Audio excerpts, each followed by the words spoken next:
नमस्कार प्रिय भक्तजनों, आपके अपने चैनल शिवा शिष्य कथा पर आपका हार्दिक स्वागत है। तो आइए आज श्रवण कर लेते हैं बृहस्पतिवार व्रत कथा। भारतवर्ष में एक प्रतापी और दानी राजा राज्य करता था। वह नित्य गरीबों और ब्राह्मणों की सहायता करता था, पर यह बात उसकी रानी को अच्छी नहीं लगती थी। वह न ही गरीबों को दान देती, न ही भगवान का पूजन करती थी और राजा को भी दान दक्षिणा देने से मना किया करती थी। एक दिन राजा शिकार खेलने वन को गए हुए थे, तो रानी महल में अकेली थी। उसी समय बृहस्पति देव साधु वेश में राजा के महल में भिक्षा के लिए गए और भिक्षा मांगी। रानी ने भिक्षा देने से इनकार किया और कहा, हे साधु महाराज, मैं तो दान पुण्य से तंग आ गई हूँ। मेरा पति सारा धन लुटाते रहते हैं। मेरी इच्छा है कि हमारा सब धन नष्ट हो जाए, फिर न रहेगा बांस, न बजेगी बांसुरी। साधु ने कहा, देवी तुम तो बड़ी विचित्र हो। धन संतान तो सभी चाहते हैं, पुत्र और लक्ष्मी तो पापी के घर भी होनी चाहिए। यदि तुम्हारे पास अधिक धन है तो भूखों को भोजन दो, प्यासों के लिए प्याऊ बनवाओ, मुसाफिरों के लिए धर्मशालाएं खुलवाओ। जो निर्धन अपनी कुंवारी कन्याओं का विवाह नहीं कर सकते, उनका विवाह करा दो। और ऐसे कई काम हैं जिनके करने से तुम्हारा यश लोक परलोक में फैलेगा। परंतु रानी पर इस उपदेश का कोई प्रभाव न पड़ा। वह बोली, महाराज आप मुझे कुछ न समझाएं। मैं ऐसा धन नहीं चाहती जो मैं हर जगह बांटती फिरूं। साधु ने उत्तर दिया, यदि तुम्हारी ऐसी इच्छा है तो तथास्तु। तुम ऐसा करना कि बृहस्पतिवार को घर लीपकर पीली मिट्टी से अपना सिर धोकर स्नान करना, भट्टी चढ़ाकर कपड़े धोना। ऐसा करने से तुम्हारा सारा धन नष्ट हो जाएगा। इतना कहकर वह साधु महाराज वहाँ से आलोप हो गए। साधु के अनुसार कई बातों को पूरा करते हुए रानी को अभी केवल 3 बृहस्पतिवार ही बीते थे कि उसकी समस्त धन संपत्ति नष्ट हो गई। भोजन के लिए राजा का परिवार तरसने लगा। तब एक दिन राजा ने रानी से बोला कि हे रानी, तुम यहीं रहो, मैं दूसरे देश को जाता हूँ, क्योंकि यहाँ पर सभी लोग मुझे जानते हैं, इसलिए मैं कोई छोटा कार्य नहीं कर सकता। ऐसा कहकर राजा परदेश चला गया। वहाँ वह जंगल से लकड़ी काट कर लाता और शहर में बेचता। इस तरह वह अपना जीवन व्यतीत करने लगा। इधर राजा के परदेश जाते ही रानी और दासी दुखी रहने लगी। एक बार जब रानी और दासी को 7 दिन तक बिना भोजन के रहना पड़ा, तो रानी ने अपनी दासी से कहा, हे दासी, पास ही के नगर में मेरी बहन रहती है। वह बड़ी धनवान है, तू उसके पास जा और कुछ ले आ, ताकि थोड़ी बहुत गुजर बसर हो जाए। दासी रानी की बहन के पास गई। उस दिन गुरुवार था और रानी की बहन उस समय बृहस्पतिवार व्रत की कथा सुन रही थी। दासी ने रानी की बहन को अपनी रानी का संदेश दिया, लेकिन रानी की बड़ी बहन ने कोई उत्तर नहीं दिया। जब दासी को रानी की बहन से कोई उत्तर नहीं मिला तो वह बहुत दुखी हुई और उसे क्रोध भी आया।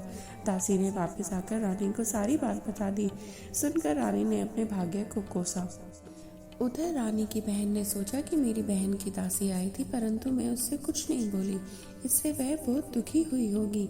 कथा सुनकर और पूजन समाप्त करके वह अपनी बहन के घर आई और कहने लगी, हे बहन, मैं बृहस्पतिवार का व्रत कर रही थी और उसकी कथा सुन रही थी। तुम्हारी दासी मेरे घर आई, पर जब तक कथा होती है तब तक ना तो उठते हैं और ना ही बोलते हैं, इसलिए मैं कुछ नहीं बोली। कहो, दासी क्यों गई थी? रानी बोली, बहन, तुमसे क्या छिपाऊं, हमारे घर में तो खाने को अनाज तक नहीं है। ऐसा कहते कहते रानी की आंखें भर आई। उसने दासी समेत पिछले 7 दिनों से भूखे रहने की बात अपनी बहन को विस्तार पूर्वक सुना दी। रानी की बहन बोली, देखो बहन, भगवान बृहस्पति देव सबकी मनोकामना को पूर्ण करते हैं। देखो, शायद तुम्हारे घर में अनाज रखा हो। पहले तो रानी को विश्वास नहीं हुआ, पर बहन के आग्रह करने पर उसने अपनी दासी को अंदर भेजा तो उसे सचमुच अनाज से भरा एक घड़ा मिल गया। यह देखकर दासी को बड़ी हैरानी हुई। दासी रानी से कहने लगी, हे रानी, जब हमको भोजन नहीं मिलता तो हम व्रत ही तो करते हैं, इसलिए क्यों ना इनसे व्रत और कथा की विधि पूछ ली जाए, ताकि हम भी व्रत कर सकें। तब रानी ने अपनी बहन से बृहस्पतिवार व्रत के बारे में पूछा। उसकी बहन ने सारी विधि बतलाई और कहा कि बृहस्पतिवार के व्रत में चने की दाल और मुनक्का से विष्णु भगवान को केले की जड़ में पूजन करें और दीपक जलाएं, व्रत कथा सुने और पीला भोजन ही करें। इससे बृहस्पति देव अत्यंत प्रसन्न हो जाते हैं। व्रत और पूजन विधि बताकर रानी की बहन अपने घर को लौट गई। 7 दिन बाद जब गुरुवार आया तो रानी और दासी ने व्रत रखा, घुड़साल में जाकर चना और गुड़ लेकर आईं। फिर उससे केले की जड़ तथा विष्णु भगवान का पूजन किया। अब पीला भोजन कहाँ से लाए, इस बात को लेकर दोनों बहुत दुखी थे। चूंकि उन्होंने व्रत रखा था इसलिए बृहस्पति देव उनसे प्रसन्न हो गए। इसलिए वे एक साधारण व्यक्ति का रूप धारण करके 2 थालों में सुंदर पीला भोजन दासी को दे गए। भोजन पाकर दासी प्रसन्न हुई और फिर रानी के साथ मिलकर भोजन ग्रहण ही किया। उसके बाद वे सभी गुरुवार को व्रत और पूजन करने लगे। बृहस्पति भगवान की कृपा से उनके पास फिर से धन संपत्ति आ गई, परंतु रानी फिर से पहले की तरह आलस करने लगी। तब दासी बोली, देखो रानी, तुम पहले भी इसी प्रकार आलस्य करती थी। तुम्हें धन रखने में कष्ट होता था, इस कारण सभी धन नष्ट हो गया। और अब जब भगवान बृहस्पति की कृपा से धन मिला है तो तुम्हें फिर से आलस्य होता है। रानी को समझाते हुए दासी कहती है कि बड़ी मुसीबतों के बाद हमने यह धन पाया है, इसलिए इसे हमें दान पुण्य करना चाहिए, भूखे मनुष्यों को भोजन कराना चाहिए और इस धन को शुभ कार्यों में खर्च करना चाहिए, जिससे तुम्हारे कुल का यश बढ़ेगा, स्वर्ग की प्राप्ति होगी और तुम्हारे पितृ भी अत्यंत प्रसन्न होंगे। दासी की बात मानकर रानी अपना धन शुभ कार्यों में खर्च करने लगी, जिससे पूरे नगर में उसका यश फैलने लगा। बृहस्पतिवार व्रत कथा के बाद श्रद्धा के साथ आरती की जानी चाहिए। इसके बाद प्रसाद बांटकर उसे ग्रहण कर लेना चाहिए। एक दिन राजा दुखी होकर जंगल में एक पेड़ के नीचे आसन जमा कर बैठ गया। वह अपनी दशा को याद करके व्याकुल होने लगा। बृहस्पतिवार का दिन था। एकाएक उसने देखा कि निर्जन वन में एक साधु प्रकट हुए। वह साधु वेश में स्वयं बृहस्पति देव थे। लकड़हारे के सामने आकर बोले, हे लकड़हारे, इस सुनसान जंगल में तू चिंता में मग्न क्यों बैठा है? लकड़हारे ने दोनों हाथ जोड़कर प्रणाम किया और उत्तर दिया, महात्मा जी, आप तो सब जानते हैं, मैं क्या कहूँ। यह कहकर रोने लगा और साधु को अपनी आत्मकथा सुनाई। महात्मा जी ने कहा, तुम्हारी स्त्री ने बृहस्पति के दिन बृहस्पति भगवान का निरादर किया है, जिसके कारण रुष्ट होकर उन्होंने तुम्हारी ये दशा कर दी। अब तुम चिंता को दूर कर गए, मेरे कहने पर चलो तो तुम्हारे सब कष्ट दूर हो जाएंगे और भगवान पहले से भी अधिक संपत्ति देंगे। तुम बृहस्पति के दिन कथा किया करो, 2 पैसे के चने मुनक्का लाकर उसका प्रसाद बनाओ और शुद्ध जल से लोटे में शक्कर मिलाकर अमृत तैयार करो। कथा के पश्चात अपने सारे परिवार और सुनने वाले प्रेमियों में अमृत व प्रसाद बांटकर आप भी ग्रहण करो। ऐसा करने से भगवान तुम्हारी सभी मनोकामनाएं पूर्ण करेंगे। साधु के ऐसे वचन सुनकर लकड़हारा बोला, हे प्रभु, मुझे लकड़ी बेचकर इतना पैसा नहीं मिलता जिससे भोजन के उपरांत कुछ बचा सकूं। मैंने रात्रि में अपनी स्त्री को व्याकुल देखा है। मेरे पास कुछ भी ऐसा नहीं जिससे मैं उसकी खबर मंगा सकूं। साधु ने कहा, हे लकड़हारे, तुम किसी बात की चिंता मत करो। बृहस्पति के दिन तुम रोजाना की तरह लकड़ियां लेकर शहर को जाओ। तुमको रोज से दुगना धन प्राप्त होगा, जिससे तुम भली भांति भोजन कर लोगे और बृहस्पति देव की पूजा का सामान भी आ जाएगा। इतना कहकर साधु अंतर्ध्यान हो गए। धीरे धीरे समय व्यतीत होने पर फिर वही बृहस्पतिवार का दिन आया।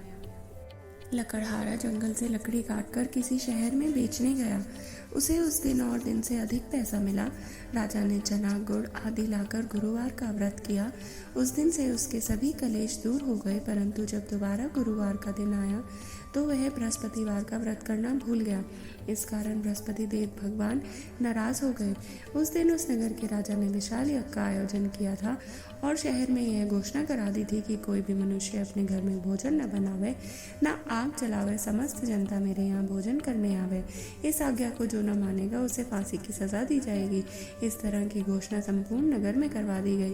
राजा की आज्ञा अनुसार शहर के सभी लोग भोजन करने गए, किंतु लकड़हारा कुछ देर से पहुंचा, इसलिए राजा उसको अपने साथ घर लिवा ले गए और ले जाकर भोजन करा रहे थे तो रानी की दृष्टि उस खूंटी पर पड़ी जिस पर उसका हार लटका हुआ था। वह वहां पर दिखाई नहीं दिया। रानी ने निश्चय किया कि मेरा हार इस मनुष्य ने चुरा लिया है।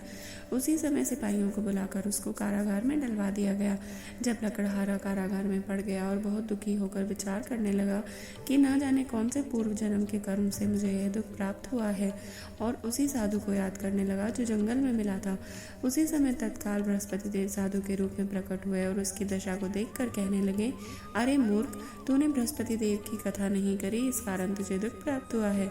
अब चिंता मत कर, बृहस्पतिवार के दिन कारागार के दरवाजे पर 4 पैसे पड़े मिलेंगे, उनसे तू बृहस्पति देव की पूजा करना, तेरे सभी कष्ट दूर हो जाएंगे। बृहस्पतिवार के दिन उसे 4 पैसे मिले। लकड़हारे ने कथा कही।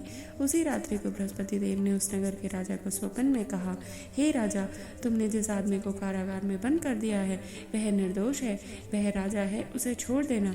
रानी का हार उसी खूंटी पर लटका है, अगर तू ऐसा नहीं करेगा तो मैं तेरे राज्य को नष्ट कर दूंगा। इस तरह रात्रि के स्वप्न को देखकर राजा प्रातःकाल उठा और खूंटी पर हार देखकर लकड़हारे को बुलाकर क्षमा मांगी तथा लकड़हारे को योग्य सुंदर वस्त्र आभूषण देकर विदा किया। बृहस्पति देव की आज्ञा अनुसार लकड़हारा अपने नगर को चल दिया। राजा जब अपने नगर के निकट पहुंचा तो उसे बड़ा आश्चर्य हुआ। नगर में पहले से अधिक बाग, तालाब, कुएं तथा बहुत सी धर्मशाला, मंदिर आदि बन गई हैं। राजा ने पूछा, यह किसका बाग और धर्मशाला है? तब नगर के सब लोग कहने लगे, यह सब रानी और बांदी के हैं। तो राजा को आश्चर्य भी हुआ और गुस्सा भी आया। तब रानी ने यह खबर सुनी कि राजा आ रहे हैं तो उन्होंने बांदी से कहा, हे दासी, देख, राजा हमको कितनी बुरी हालत में छोड़ गए थे, हमारी ऐसी हालत देखकर कहीं वे लौट ना जाए, इसलिए तू दरवाजे पर खड़ी हो जा। आज्ञा अनुसार दासी दरवाजे पर खड़ी हो गई। राजा आए तो उन्हें अपने साथ लिवा लाई। तब राजा ने क्रोध करके अपनी रानी से पूछा कि यह धन तुम्हें कैसे प्राप्त हुआ है? तब उन्होंने कहा, हमें यह सब धन बृहस्पति देव के इस व्रत के प्रभाव से प्राप्त हुआ है। राजा ने निश्चय किया कि 7 रोज बाद तो सभी बृहस्पति देव का पूजन करते हैं, परंतु मैं प्रतिदिन में 3 बार कहानी तथा रोज व्रत किया करूंगा। अब हर समय राजा के दुपट्टे में चने की दाल बंधी रहती थी और दिन में 3 बार वह कहानी कहते थे। एक रोज राजा ने विचार किया कि चलो अपनी बहन के यहाँ हो आवे। इस तरह निश्चय करके राजा घोड़े पर सवार हो अपनी बहन के यहाँ को चलने लगे। मार्ग में उसने देखा कि कुछ आदमी एक मुर्दे को लिए जा रहे हैं। उन्हें रोककर राजा कहने लगे, अरे भाइयों, मेरी बृहस्पति देव की कथा सुन लो। वे बोले, हमारा तो आदमी मर गया है, इसको अपनी कथा की पड़ी है। परंतु कुछ आदमी बोले, अच्छा कहो, हम तुम्हारी कथा भी सुन लेंगे। राजा ने दाल निकाली और जब कथा आधी ही हुई थी कि मुर्दा हिलने लग गया और जब कथा समाप्त हुई तो राम राम करके मनुष्य उठकर खड़ा हो गया। आगे मार्ग में उसे एक किसान खेत में हल चलाता हुआ मिला। राजा ने उसे देखा और उससे बोला, अरे भाई, तुम मेरी बृहस्पतिवार की कथा सुन लो। किसान बोला, जब तक मैं तेरी कथा सुनूंगा तब तक 4 हरिया जोत लूंगा, जा अपनी कथा किसी और को सुना। इस तरह राजा आगे चलने लगे। राजा के हटते ही बैल पछाड़कर खार कर गिर गए और किसान के पेट में बड़ी जोर से दर्द होने लगा। उस समय उसकी माँ रोटी लेकर आई और उसने भी जब यह सब देखा तब अपने पुत्र से सब हाल पूछा और बेटे ने सभी हाल कह दिया। तो बुढ़िया दौड़ी दौड़ी उस घुड़सवार के पास गई और उससे बोली कि मैं तेरी कथा सुनूंगा, तू अपनी कथा मेरे खेत पर चलकर ही कहना। राजा ने बुढ़िया के खेत पर जाकर कथा कही, जिसके सुनते ही वह बैल उठ खड़े हुए और किसान के पेट का दर्द भी बंद हो गया। राजा अपनी बहन के घर पहुंचा। बहन ने भाई की खूब मेहमानी की। दूसरे रोज प्रातःकाल राजा जगा तो वह देखने लगा कि सब लोग भोजन कर रहे हैं। राजा ने अपनी बहन से कहा कि ऐसा कोई मनुष्य नहीं है जिसने भोजन ना किया हो और मेरी बृहस्पतिवार की कथा सुन ले। बहन बोली, हे भाई, ये देश ही ऐसा है, पहले यहाँ लोग भोजन करते हैं, बाद में अन्य कोई काम करते हैं। अगर कोई पड़ोस में हो तो देख आओ। वह ऐसा कहकर देखने लगी, परंतु उसे कोई ऐसा व्यक्ति नहीं मिला जिसने भोजन न किया हो। अतः वह एक कुमार के पास गई जिसका लड़का बीमार था। उसे मालूम हुआ कि उसने यहाँ 3 रोज से किसी ने भी भोजन नहीं किया है। रानी ने अपने भाई की कथा सुनाने के लिए कुम्हार से कहा और वह तैयार हो गया। राजा ने जाकर बृहस्पतिवार की कथा कही, जिसको सुनकर उसका लड़का ठीक हो गया। अब तो राजा की प्रशंसा होने लगी। एक रोज राजा ने अपनी बहन से कहा कि हे बहन, हम अपने घर को जाएंगे, तुम भी तैयार हो जाओ। रानी की बहन ने अपने सास से कहा। सास ने कहा, हाँ चली जा, परंतु अपने लड़कों को मत लेकर आना, क्योंकि तेरे भाई की कोई औलाद नहीं है। बहन ने अपने भाई से कहा, हे भाई, मैं तो चलूंगी पर बालक नहीं जाएगा। राजा बोला, जब कोई बालक नहीं जाएगा तब तुम ही क्या करोगी? बड़े दुखी मन से राजा अपने नगर को लौट आया। राजा ने अपनी रानी से कहा, हम निर्वंशी हैं, हमारा मुंह देखने का धर्म नहीं है और कुछ भोजन आदि भी नहीं किया। रानी बोली, हे प्रभु, बृहस्पति देव ने हमें सब कुछ दिया है, वह हमें औलाद भी अवश्य देंगे। उसी रात को बृहस्पति देव ने राजा से स्वप्न में कहा, हे राजा, उठ, सभी सोच त्याग दे, तेरी रानी गर्भ से है। राजा की यह बात सुनकर उसको बड़ी खुशी हुई। 9वें महीने में उसके गर्भ से एक सुंदर पुत्र पैदा हुआ। तब राजा बोला, हे रानी, स्त्री बिना भोजन के रह सकती है पर बिना कहीं नहीं रह सकती। जब मेरी बहन आवे तब उससे तुम कुछ कहना मत। रानी ने सुनकर हाँ कर दिया। तब राजा की बहन ने यह शुभ समाचार सुना तो वह बहुत खुश हुई तथा बधाई लेकर अपने भाई के यहाँ आई। तभी रानी ने कहा, घोड़ा चढ़कर तो नहीं आई, गधा चढ़कर आई। राजा की बहन बोली, भाभी, मैं इस प्रकार न कहती तो तुम्हें औलाद कैसे मिलती। बृहस्पति देव ऐसे ही हैं, जैसे जिसके मन में कामनाएं हैं सबको पूर्ण करते हैं। जो सद्भावना पूर्वक बृहस्पतिवार का व्रत करते हैं एवं कथा पढ़ते हैं अथवा सुनते हैं और दूसरों को सुनाते हैं, बृहस्पति देव उनकी सभी मनोकामना पूर्ण करते हैं। भगवान बृहस्पति देव उसकी सदैव रक्षा करते हैं। संसार में जो मनुष्य सद्भावना से भगवान जी का पूजन व्रत सच्चे हृदय से करते हैं तो उनकी सभी मनोकामनाएं वो पूर्ण करते हैं। जैसी सच्ची भावना से रानी और राजा ने उनकी कथा का गुणगान किया तो उनकी सभी इच्छाएं बृहस्पति देव जी ने पूर्ण की थी।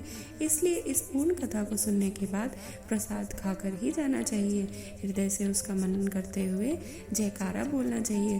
तो सब बोलो, बृहस्पति देव भगवान की जय, विष्णु भगवान की जय। ऐसी ही और कथाओं को सुनने के लिए कृपया सब्सक्राइब करें और बोलते रहें, हर हर महादेव।